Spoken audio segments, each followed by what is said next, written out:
মৌলভীবাজারের জুড়িতে ২ দিনের টানা বৃষ্টিতে ও পাহাড়ি ঢলে ফের বন্যা হয়েছে। পানিবন্দী হয়ে পড়েছেন শতাধিক পরিবার। পানিতে নিমজ্জিত রয়েছে ৪০ হেক্টর কৃষিজমি। এতে কৃষকরা ক্ষতিগ্রস্ত হওয়ার উৎকণ্ঠায় দিন পার করছেন। সোমবার ও মঙ্গলবারের অতিবৃষ্টিতে আকস্মিক এ বন্যার শঙ্কা দেখা দেয়। সরেজমিনে উপজেলার কয়েকটি এলাকা ঘুরে দেখা যায়, টানা ২ দিনে ভারী বর্ষণের উপজেলার বিভিন্ন এলাকা প্লাবিত হয়েছে। এতে পানিবন্দী হয়ে পড়েছেন এ এলাকার শতাধিক পরিবার।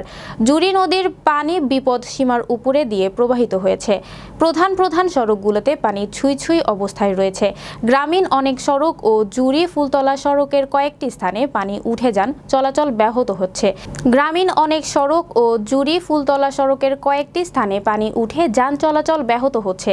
এতে সাধারণ জনগণ ভোগান্তিতে পড়েছেন।